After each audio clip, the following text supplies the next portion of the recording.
Still thought, oh, fuck, I've been shot, can't do my job. I really hope I'm not paralysed. I'm still alive. All these little very clear moments of clarity that you have in your head.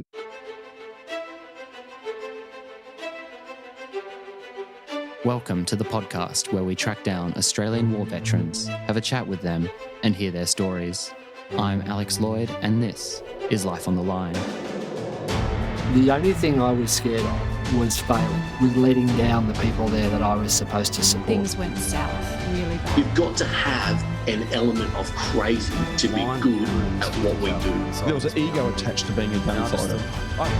Being around big tall trees, thick shrubbery, potentially connects him to other moments in his life during battle. You're walking in a minefield not knowing when your legs were going to get blown off. You know, we're a part of this The story of transformation is powerful. Adrian Humphries is a veteran of the 2nd Commando Regiment. He signed up for the regular army as a signaller in 2002 and joined 4 RAR Bracket Commando in 2005, which became known as the 2nd Commando Regiment during his service. Adrian spoke to Angus Hordern about his 7 deployments, combat stories in the Middle East, and his journey in Special Forces.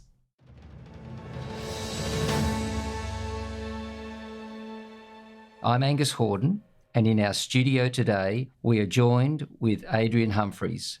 Adrian, welcome to Life on the Line. No worries, Angus. Thanks for having me. So, Adrian, where were you born? I was born in Camperdown, Sydney. Moved to Raymond Terrace shortly after that. My father discharged from the Air Force out at Williamtown, and we settled in Raymond Terrace, which is a town nearby, and I grew up there. The area that we moved to was defence housing back in the day. I'm talking the early 80s, but between 8 and 10, they sold it all, and we sort of found ourselves living in the middle of the housing commission, so the neighbourhood got pretty rough overnight. Do your family have a military history or association? Yeah, we've got one that heads right back to the Indian Wars and the Napoleonic Wars on my mother's side. Father served in the Vietnam War. He was part of the RAF detachment, Ubon in Thailand. His father and his stepfather both served in World War II. Stepfather on the Canberra, his biological father in the 6th Division. On my mother's side, her uncle, my great uncle, was prisoner of war, taken prisoner of war at Singapore when he was 19. Her lineage, we go back to World War I then. My great-granduncle and my great-grandfather were both in World War I. The maternal side of that lineage, the O'Halloran side, that we've got Joseph O'Halloran back in the late 1700s, early 1800s, and we also have French. We had people fighting on both sides of the Napoleonic Wars, I'm pretty sure. Wow, that's a real military heritage. Yeah, my uncle is the family historian, and whenever he would discover something military in nature, I would be the first one he contacted. So the poor chap that was taken captive up in Singapore, did he survive? He did. So that was Uncle Bruce. Of the 4 brothers, he was the youngest. He's the only one that saw active service in World War II, and he was taken prisoner in 1942, so a good 3.5 years before anyone had seen or heard from him back in the family here in Sydney. Another classic sort of case of never talked about it, just never talked about it. Simply went back to the bank that he was working in before the war, continued on, had a family, everyone grew up. 2nd, 3rd generations come along. I'm enlisted in the army as a signaller, and when he found that out, just prior to my first deployment to the Solomon Islands in November 2003, he all of a sudden opened up because evidently he'd been a signaller fighting sort of rearguard actions to the north of Singapore. That's how he was captured. They were surrounded, that particular element. I then deployed to the Solomon Islands late 2003, and I think maybe a matter of days or weeks prior to my return in March 2004, he had a severe hemorrhage and passed away. So it was a shame that we sort of found this connection, and then I had to leave, and I was looking forward to sort of sharing it with him again. And expanding on it with him. Great, at least you had the opportunity to tell him and you've got that history, but sad you didn't have more with him. Yeah. And tell us about the guy that was on the Canberra. So was he on board when she was sunk? Yeah, he was. He's the one that always used to tell us it was the Americans that hit them, which turned out to be true. The Americans hit the Canberra first with the first initial salvo from the USS Chicago that was a ship behind them, the fleet commander. Yeah, great pity. Yeah, he was on the starboard side. He was a 6-inch gunner along the starboard side guns, and they were hit on the port side, I'm pretty sure. That's why he survived. Essentially, everyone on the port, that's where most of the casualties were externally from that first salvo from the Chicago. Canberra was lit up by spotlights from the Japanese cruisers, 3 Japanese cruisers. It had been observed and identified by a Japanese float plane even whilst flying at night. when it was lit up with the lights, it was hit, mortally wounded, and out of the fight straight away. Again, me as a child, really into my military history. I'm given a book at 8 years of age, The Lost Ships of Guadalcanal. I read it from cover to cover and then hit up my, all excited, go and hit up my grandfather to tell me his story. And that's when he first told me, that crusty old, he was a professional fisherman both before and after the war. So he was a pretty hard-bitten kind of bloke. But he just gave me that stink eye and went, it was the Yanks that hit us. Yeah, and put him out of the fight. And later on in life, you read it again and you're like, that's probably why they called a ship the USS Canberra when they launched it in 1943, and why the captain of the USS Chicago committed suicide a few months later. There's all these sort of pointers. It's not historically noted or confirmed, but there's all these sort of little subtle pointers that it is what happened. He leaves Canberra. Did he then go and join Shropshire? He did. Yep. Was in Tokyo Bay the day that unconditional surrender was signed. It's funny. My dad was on Shropshire. He probably knew him. A good mate of mine in the unit with me, I happened to mention it one night randomly at his auntie's place of all places. His mother was also there, and they both lit up because the chaplain in the high school that they went to, or a school that they went to as children, was the chaplain on the Shropshire. That wasn't Cocky Roach, was it? He was the Catholic, what they call Sinbos, and I met him years ago. That'd be him then. And I can see that you've got this amazing family of this incredible military heritage which you continue to serve. So with all that history, I can well imagine that probably was part inspiration for you joining up. The one I missed as well, my older brother, that was actually probably the key moment. My older brother enlisted at 17 when I was 6 years old. I vividly remember heading to Kapuka to watch him march out upon his graduation from recruit training. And at 6 years old, that was me done. That was decision point at that, like it was never going to be anything else. I don't think it was a conscious, this is what I want to do for the rest of my life decision, but it was certainly one of those pivotal moments, the one I can sort of think back the earliest to. Adrian, it's interesting, again, another parallel, like you mentioned Kapuka. My son has just left Kapuka from doing his basic training. So I can see you being moved by watching your brother on that passing out parade at Kapuka, as I was for my son. That's what takes you to the military. So how old are you? I'm 36 now, yeah. And how old were you at Kapuka? 6. Oh, sorry, when I went through Kapuka, I was 18. Okay. Just turned 18. So let's start talking about those early years in the Army, of you joining up. Yeah, so joined up, enlisted into the Royal Australian Corps of Signals as a communications specialist. They have 4 or 5 main employment categories, everything from information systems like computers through to technicians of the equipment, electronic warfare and communication specialists, and that was the one I enlisted into April 30th, 2002. From there, 6 weeks at Kapuka, went through all that, got down to the School of Signals at Watsonia there in Melbourne, conduct my initial employment training. They're long courses for specialist courses of that nature. I didn't commence mine, or there was a pre-course, a combat signaller course, and then from there was maybe a 4 to 6 week gap, and we then commenced our communications specialist training, that actual course. I marched out of there into my first unit, which was the 130th Signal Squadron. And I understand your first posting was to the Solomons. We were the second rotation into that force element. It was a degree of civil unrest in some fashion, very similar. The words Bougainville kept getting thrown around by the older troop sergeants and the warrant officers they'd been around, I suppose, my age or my generation when they themselves were deployed to Bougainville. Ultimately, it came down to an extension of not even criminal activity. It was gangs, gang-related, inter-tribal, intergenerational sort of conflict, very limited. And thus, when we received the word or ultimately the warning order to go over there were a series of briefs on it for us for the whole squadron to get us up to speed in what actually was happening. A peacekeeping role up there, but still dangerous because these gangs are armed. So even by the time we got there in the second rotation, there wasn't a consistent enemy presence or threat, and I'm sort of looking at it now through the lens of all the other deployments I've done, but volatile. Nonetheless, there was a particular responsibility as communication specialists that we had to go out twice a day or twice a week to a retrain station in the town to check on the batteries, check on operations, check it's clean, and so on and so forth. It was co-located with a section of infantry from Tonga on one of the hills overlooking the town. They wanted us to go out there unarmed, just drive into town. And even at 19, I insisted on having my weapons signed out from the armoury, which annoyed the Kiwis. Heaven forbid they do their job. And I just simply thought I'd rather have it and not need it than need it and not have it. I don't know what for, because everyone looks pretty docile when you drive around all smiling. But there were occasions where they just would riot at the drop of a hat and damage a lot of infrastructure through the town. Did anything else really happen in that Solomon's deployment? It was more the culture shock. Again, one of the responsibilities of the radio troop were to maintain communications detachments over on the island of Malaita. 3 of them, Auki, Malu and Atori. And you'd cycle through there 4 weeks on. I think early January I cycled into one of those, rotated into one. It was myself, I was 19 or just turned 20. And my detachment commander was my mate who was 21. So that consisted of the communications detachment at this forward air refueling point at Auki.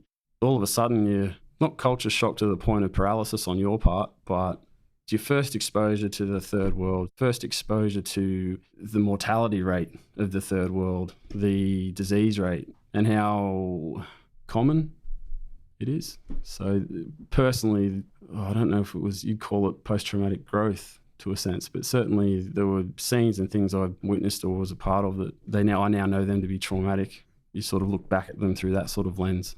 You come back eventually to Australia, and there's this period where you decide that, you're going to leave the signals and sort of gravitate towards the Commando Regiment. Prior to that deployment, there was a couple of things that had occurred.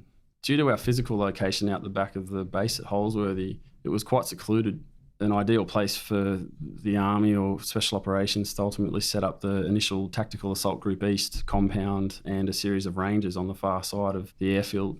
You couldn't think of 2 more sort of contrasting units in the Australian Army. The closest thing to a sort of Tier 1 Special Operations element that we have backing onto a logistical SIG squadron. It's just chalk and cheese. I remember distinctly one morning I was sweeping out a bay or some sort of menial task, and I looked out over the airfield, and as I looked out, this strip of tarmac that stretches out beyond our initial fence, the entire land platoon, the assault land platoon of Tag East rolled past in the Nissan Patrols back then, SPVs, great order heavy, gas masks, bolt cutters, hacksaw, saws, broco. All the gear, just hanging off them and hanging off the car. And they were about to whip around and accelerate up and do a hit on the MOE house. And I just saw these dudes roll past and just looked at them and went, who the fuck is that? I had no real awareness or education in commandos at that point. 2 of my friends had posted directly to the signal squadron there, but even they were really coy, I think, because we were all younger. But they're signallers attached to the commandos. They're not commandos. No, yeah, that's big right. difference. Once I saw that, I started just harping on them for more info. Progressively, both my friends became beret qualified signallers as well. So it was the 3 of us ultimately. And just on that, so when you say beret, I mean it's to gain the green beret. Yeah, correct. Back then there was categories of employment within the commando or within your qualified sort of roles. Beret qualified medic, beret qualified recovery mechanics from Ramey, beret qualified intelligence. You were known as a category B. So let's talk about the selection that you go through in order to become a signaller for the commandos, because the commando training is rigorous, it's hard, it's mental, it's physical. I commenced that application process and went through the administrative processes to get to the point where you can have a crack at the entry test. Passed it with the intent of attempting the selection course or the commando training course commencing the following February.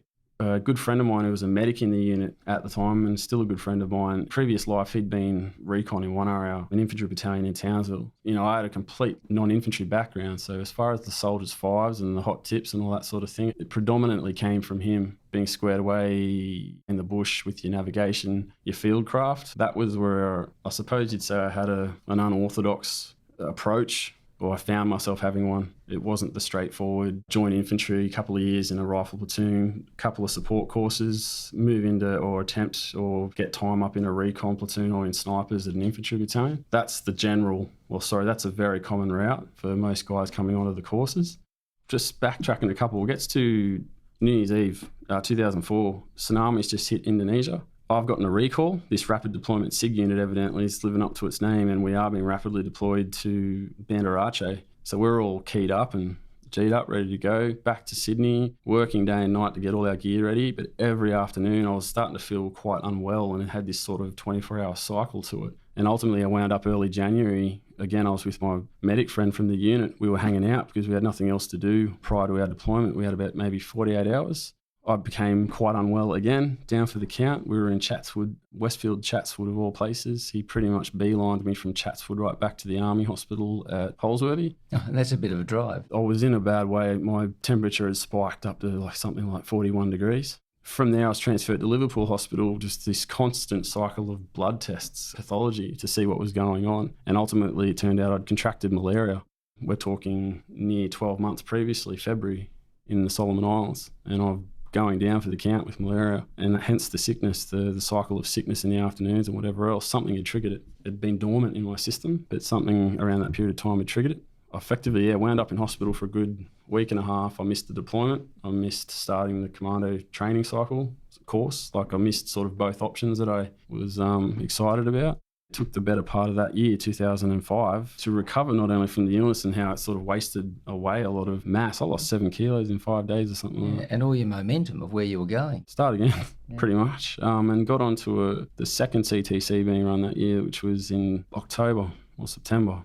Passed the course. It took place at Singleton, so you spent a good sort of near on 5 weeks, along with the Special Forces Weapons course at the end of it. Returning to Holsworthy to commence the Commando Urban Operations course. I was into day 2, I think, of that course, and the senior instructor was called by my ops officer at 145 at that point, and I was recalled back to the unit to be on the communications detachment that, again, was being rapidly deployed to support a medical detachment heading over to Pakistan in the wake of a massive earthquake that had hit, I think, around October of that year. That was Operation Pakistan Assist, Yeah. right? Yeah, I remember the good work and the good press the Australian medical team in particular got over there.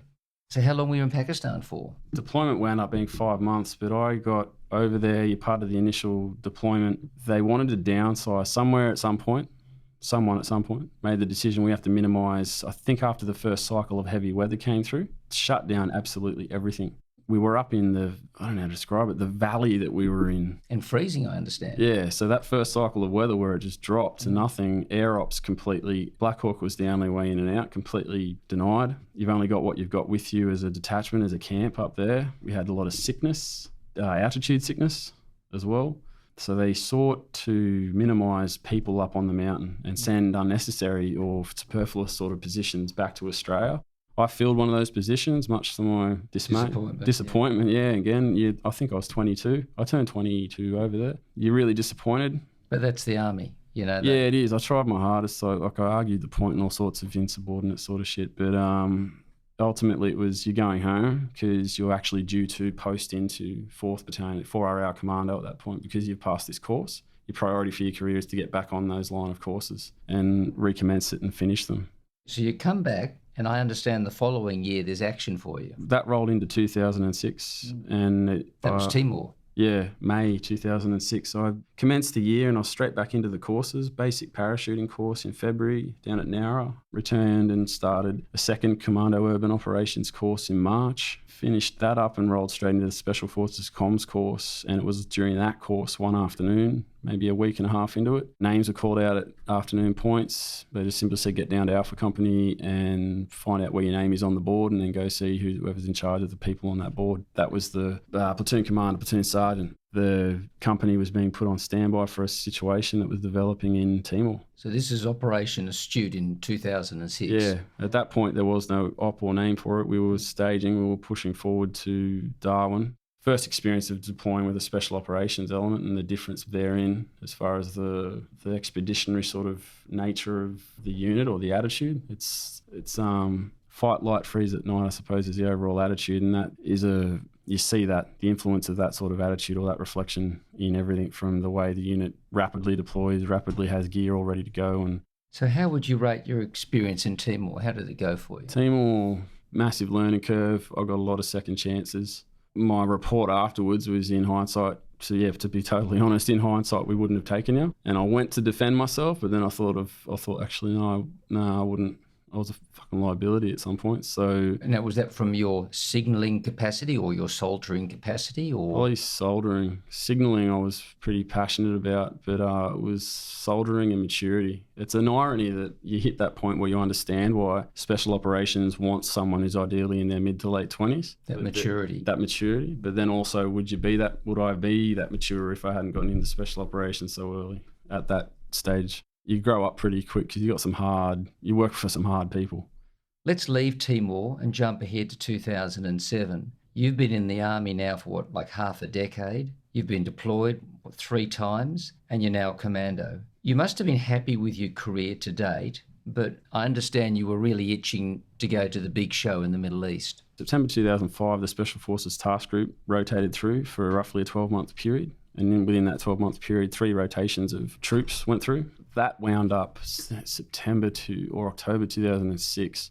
Even whilst we were in Timor, the scuttlebutt was about us having to get back to Australia in time to be able to deploy in 2000, get back and go straight back out again. And that wasn't to be the case. We simply just shut down. So there were a lot of people disappointed. Yeah, absolutely. Timor was a massive learning curve in a lot of different ways, or a bloodening or a maturing of a lot of young blokes, a lot of young people, the unit. So as a result, it was almost like a proving ground without the extreme sort of consequences that come with Afghanistan.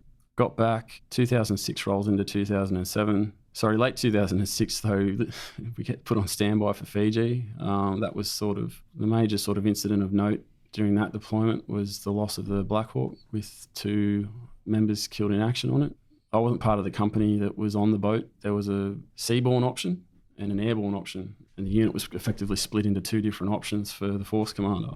Air option remained at Holsworthy, ready to stage out of Richmond, and seaborne went on, I think it was the Canimbla. So that was another really late, hurrah, rolling into December in 2006. Coming back to the unit in February 2007, I started up in a new SIG troop, Bravo SIG troop, working for Bravo Company. At one point there, I was the only SIG in that troop for a few months, while still conducting all the exercises and the operational tempo, or the requirements of that operational tempo. That would have been very demanding. That was very demanding. One little thing I remember from it, brushing my teeth, my gums would continuously bleed. I remember going to the dental and saying there's something up, what's wrong, effectively. And she just sort of, after questioning me and examining me, she said, "Are you stressed out right now?" And I said, "Yeah." Who's not? And I sort of unloaded on this poor bloody dental nurse, like, what's been going on? She went, "Well, it's probably stress. If you're under high stress, sometimes your gums recede and they bleed easily." And was that it? Yeah, it was it. Wow. Yeah. We have to, as part of being the online force element, you have to be able to tick off on whatever option of insertion or terrain or scenarios called OPO serials that the government may ask of you, or that we can go, our commanders can go to the government with should they need us and go, we're capable of this, this, this and this. We've just trained in it for the last 12 months or so. I remember being up at Canungra doing the close country stuff, close country jungle warfare. I was providing that communication support to everyone. I couldn't do any training myself because I was the only guy in the troop. And that's when word came through that the Special Operations Task Group was being redeployed to Afghanistan, back to Tarankout in Uruzgan province. Alpha was leading the charge on that one, and we'd rotate in after them. They finished up in August as part of Bravo. I rotated in. We became the priority then for manning and equipment and training. So, Adrian, you were deployed to Afghanistan 4 times, 2007, 9, 11 and 12. And your deployments are typically for this 6-month period. So rather than getting specific about a particular deployment, can you share with us some of those experiences of fear or danger, laughter or enjoyment or great mateship over that time that you recall? First 2 experiences of combat were, I wouldn't say underwhelming, but anticlimactic in the sense that I didn't actually have an idea of how everything was going to go as such. It was just something, because I was a communications specialist, and 3 weeks prior to even stepping off on our first operation, I was jumping through my ass, getting gear squared away, getting my car squared away. So you all of a sudden find yourself out on the tarmac, heading out on these large formation of vehicles. Around 2007, that was the way we did business. All of a sudden you're in the desert and you're pushing the gun to the left and to the right. You're not only in the vehicle as a communications specialist, you're also on a gun and have additional responsibilities. So 2 days into our initial patrol, which was funnily, euphemistically enough, called a nursery patrol, where we're introduced to the terrain, introduced to the operating area. A supposedly safer patrol. Safer patrol.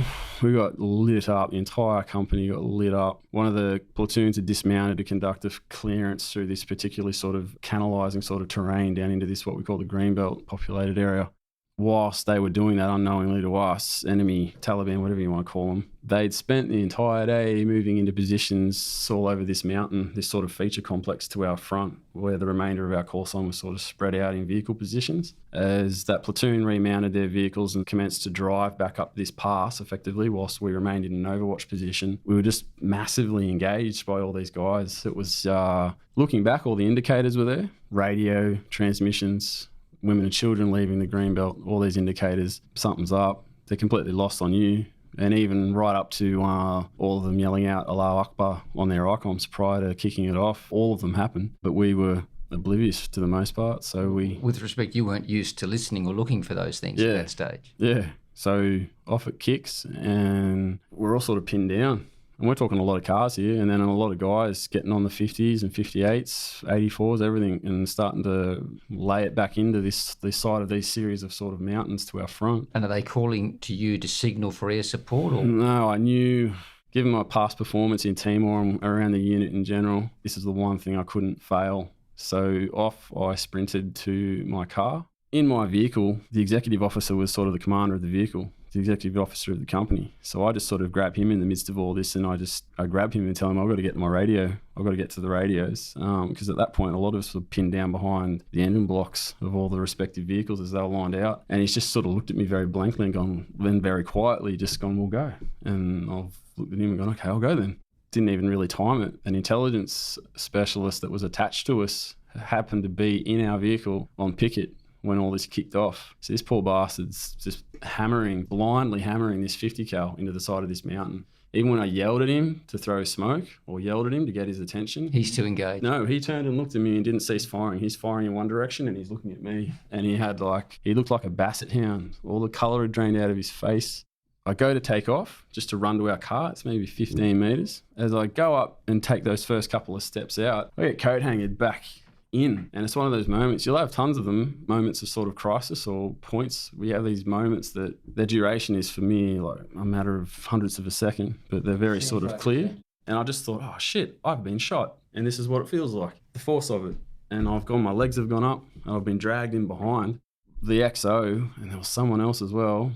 As I took off, they saw an RPG coming in and it sort of whistled past us. I didn't hear it. An RPG, you hear a whoosh, but if you hear it once it's gone past, you can hear a sizzle. It's like a hiss because of the propellant. So I just sort of heard this hiss, like off to down. And he's reached out and pulled you back. He saw it coming and grabbed me and pulled me and saved your life. Briefed me back in. But at the time I thought, fuck, I've been shot. Still thought, oh fuck, I've been shot. Can't do my job. I really hope I'm not paralysed. I'm still alive. All these little very clear moments of clarity that you have in your head. At any rate, they threw smoke, however much you think that works. You got to put in a shitload of smoke. You just threw this random arbitrary smoke grenade out between the two vehicles. I then ran to my vehicle. Intelligence specialist is still up in the car going apeshit on the 50. I've got to get into the cupola. My radios are down at his feet. Get to the point where I'm, in spite of everything that's going on, fire, 84s, all manner of cacophony. I have to get up on the roof. I have to get up on the shell of the frame of the cupola and coax him out.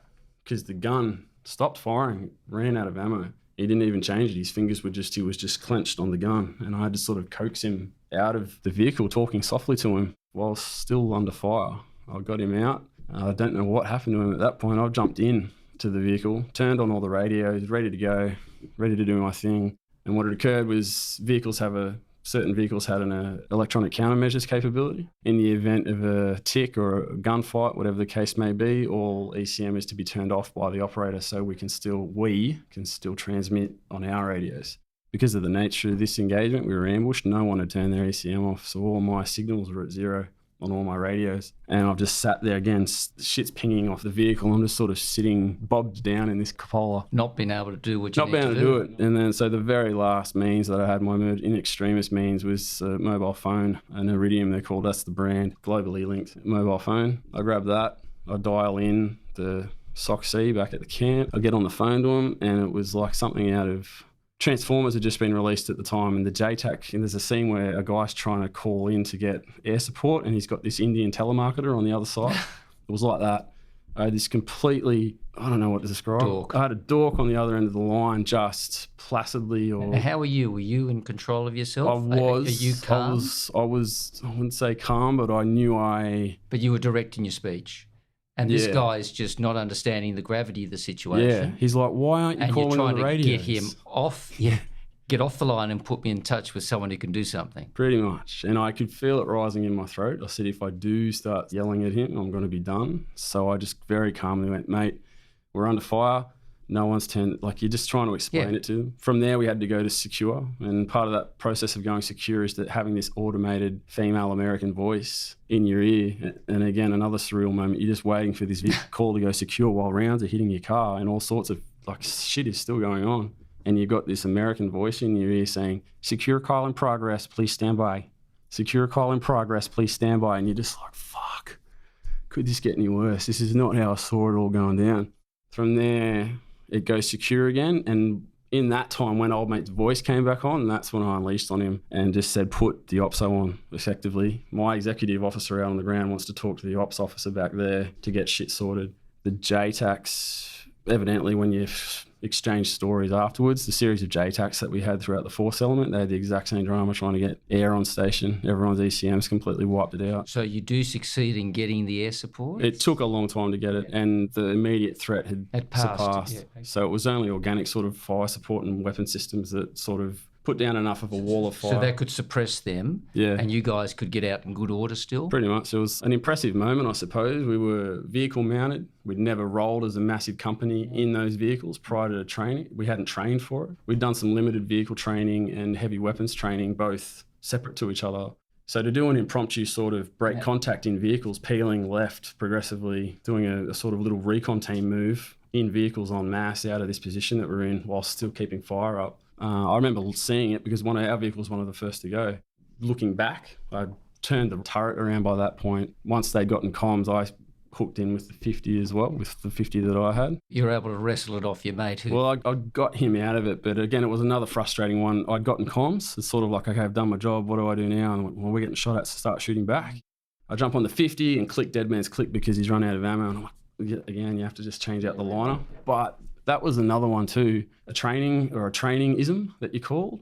A training-ism on a 50 cal is to rack it and then count to 10 slowly before you open the feed tray to see what the stoppage is. And I did that. I racked it in the middle of shit hitting my car, in the middle of 84s, in the middle of this ambush. I've racked it, started counting out loud, 1,000, 2, and then you just realise how idiotic you look and sound. And like that was something created by some fuckwit in Puckapunyal. At that moment, whoever that dude is, you don't know who they are, but you're absolutely irate that they ever implemented that safety mechanism into the training. So again, you don't even wait. You just get the new liner on and hook in.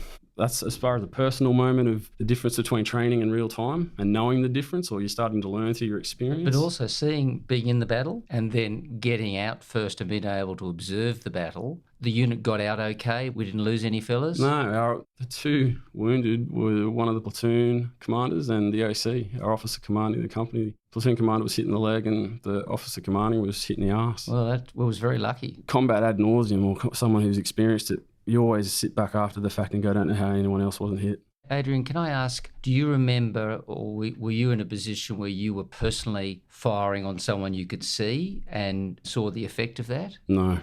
It was gun. So you didn't have that close man-on-man experience, fortunately? No, the second fight we got into was another ambush again. We, in particular, were the vehicles line astern that were engaged, driving along this road. Closest I got at that point was I could see effectively a wall to my immediate right of the vehicle, which prevented my gun, getting your gun down, traversing it low enough to be able to engage. However, I could still see over the top of this sort of low wall or mid-height wall. Field of corn on the other side, and then on the other side of that, you could see enough dust kicking up. You could see the dust kicking up from their point of origin. Like you could see where they were, but the amount of fire they were putting in at that immediate phase of that ambush, it wound up.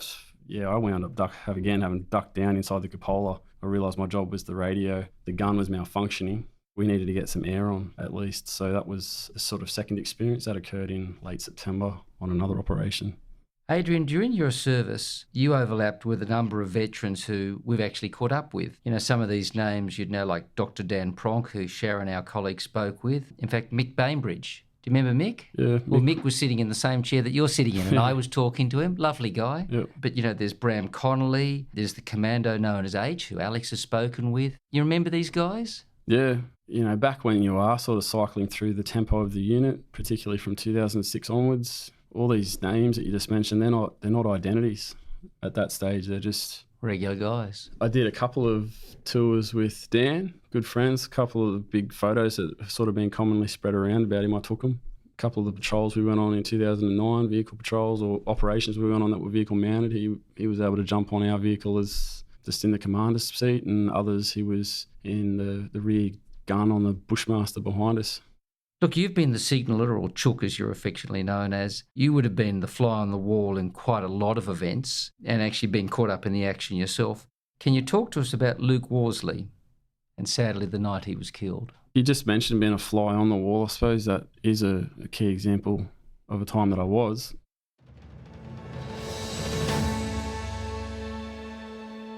That was the first part of Angus Hordern's conversation with Adrian Humphries. Volume 2 is out tomorrow. It picks up right away with Adrian's recount of the night Luke Worsley was killed. The rest of the episode is full of action, tragedy, and deep reflection. Here's a clip.